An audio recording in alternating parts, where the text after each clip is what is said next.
¿Recuerdas alguna moto que tus padres o tus tíos mencionan casi con reverencia cuando hablan de su juventud? Esa que aparece en las fotos viejas apoyada contra una pared de adobe o estacionada frente a una tienda de barrio. Esa moto era una Suzuki TS-125. Durante más de 20 años fue una presencia constante en caminos de tierra y calles sin pavimentar, y sin embargo hoy resulta casi imposible encontrar una unidad nueva en ningún concesionario del mundo. Lo curioso de esta historia es que la TS-125 no tuvo un final abrupto ni una fecha exacta que cualquiera pueda señalar con el dedo. Se fue apagando de a poco, empujada por una competencia que jamás dejó de mejorar, hasta que el nombre quedó reservado casi exclusivamente para la nostalgia de quienes alguna vez la manejaron. Esta es la historia de cómo una moto que dominó su segmento durante casi 2 décadas, terminó perdiendo esa posición no por un solo golpe, sino por una erosión lenta y constante que ninguna actualización logró frenar del todo. Suzuki presentó la TS-125 para el mercado japonés en diciembre de 1970, con un nombre local que la marca cambiaría según el país donde se vendiera. Hustler en Japón, Duster en Estados Unidos. Al año siguiente empezó su exportación internacional y llegó a Latinoamérica con un perfil claro desde el principio. Motor de 2 tiempos, monocilíndrico, 123 centímetros cúbicos, refrigerado por aire, con una potencia cercana a los 13 caballos de fuerza en sus primeras versiones. No era una moto pensada para impresionar en una vitrina, era una moto pensada para trabajar, para meterse en caminos difíciles y volver sin dramas, con un escape elevado que la protegía de golpes contra piedras y un chasis simple que cualquier mecánico de pueblo entendía con solo mirarlo. La suspensión delantera, con su recorrido generoso para la época y una altura libre al piso considerable, completaban un diseño que priorizaba la funcionalidad por encima de cualquier detalle estético superfluo. La TS-125 se convirtió rápido en una opción confiable para trabajadores rurales, estudiantes que necesitaban movilidad económica y jóvenes que buscaban una moto capaz de andar tanto en asfalto como en caminos de tierra sin exigir demasiado mantenimiento. Su estilo agresivo, con esa apariencia de motocross urbano, también le dio un atractivo estético que otras motos de trabajo de la época no tenían. No era rara la escena de una TS-125 estacionada afuera de una escuela rural, con las botas de trabajo del dueño todavía colgando cerca del asiento, mientras adentro alguien terminaba su jornada. Pero apenas 4 años después de su lanzamiento, apareció el rival que le complicaría la vida durante el resto de su historia, la Yamaha DT-125. Esa moto entró a competir directamente en el mismo segmento, y durante años ambas marcas libraron una batalla de actualizaciones constantes, cada una tratando de superar a la otra en algún detalle técnico. Yamaha fue la que más rápido incorporó mejoras notables, entre ellas un sistema de admisión conocido como J-Ease, que ayudaba a mantener mejor la potencia en rangos bajos y medios de revoluciones, algo que los usuarios de caminos difíciles apreciaban enormemente. Suzuki respondía con sus propias actualizaciones, pero el ritmo de innovación de su rival empezó a desgastar, año tras año, la posición dominante que la TS-125 había tenido en sus primeros tiempos. Quienes vivieron esa época recuerdan discusiones interminables sobre cuál de las dos motos rendía mejor en determinado tipo de terreno, discusiones que rara vez llegaban a una conclusión definitiva y que, en el fondo, reflejaban lo parejo que era ese duelo comercial.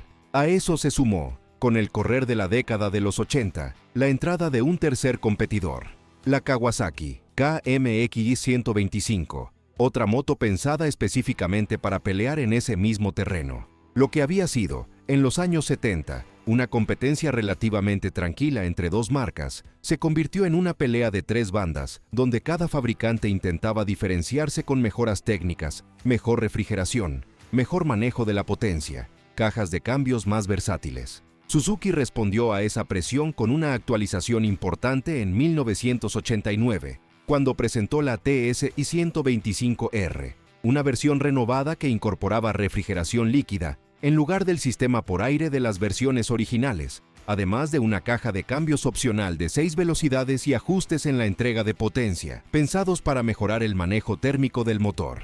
Esa actualización no representó el final de la TS-125, sino más bien un intento serio de la marca por mantenerse competitiva frente a rivales que ya llevaban tiempo innovando con más frecuencia. El cambio a refrigeración líquida no era un detalle menor, permitía sostener mayor potencia durante más tiempo sin que el motor perdiera rendimiento por sobrecalentamiento. algo especialmente valioso para quienes usaban la moto en trayectos largos por terrenos exigentes, donde un motor refrigerado solo por aire tendía a resentirse después de varios kilómetros seguidos de esfuerzo constante. Distintas versiones de la familia TS-125 siguieron produciéndose y vendiéndose en diferentes mercados durante los años 90 e incluso entrado el nuevo siglo, dependiendo de la región y de las normativas locales. El verdadero freno de fondo, el que terminó por sacar a la TS-125 y a toda su generación de motores de dos tiempos del mapa de los catálogos nuevos, no fue un solo evento, sino una acumulación de presiones distintas, actuando al mismo tiempo.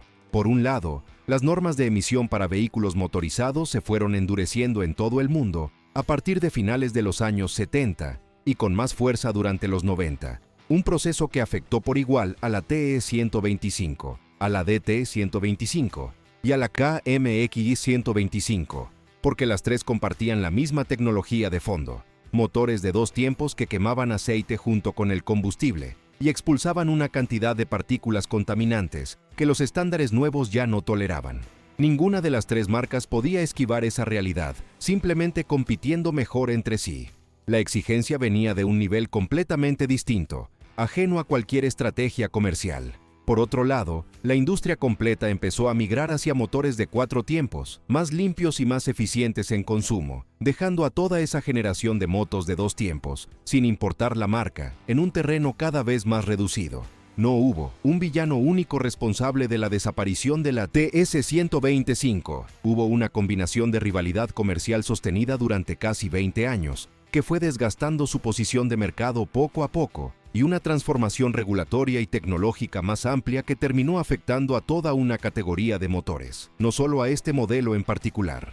Es razonable pensar, aunque esto ya sea interpretación más que un dato confirmado en algún documento corporativo, que Suzuki fue reduciendo la inversión en esta línea a medida que las normativas hacían cada vez más costoso mantener actualizado un motor de dos tiempos, mientras la empresa dirigía sus recursos hacia modelos de cuatro tiempos con mejor futuro comercial. Hoy, encontrar una TE-125 original y bien conservada se ha vuelto una tarea que exige paciencia y contactos dentro de comunidades de coleccionistas. Existen grupos enteros dedicados a restaurarla, intercambiar piezas y compartir manuales técnicos que ya no se consiguen de forma oficial. Muchos de esos coleccionistas no son necesariamente quienes la usaron en su juventud, sino una generación más joven que la descubrió después, atraída por ese diseño agresivo que en su momento la diferenciaba de otras motos de trabajo más discretas. En algunos casos, los mismos hijos de quienes manejaron una TS-125 en los años 70 u 80 terminan buscando una unidad similar, casi como una forma de reconectar con una historia familiar que escucharon contar en la mesa durante años, mucho antes de saber siquiera cómo era el sonido de ese motor de dos tiempos al acelerar a fondo. No fue una moto que perdiera relevancia porque dejara de cumplir su función. Cumplió durante décadas, en distintos países, con distintos usuarios, cada uno exigiéndole algo distinto: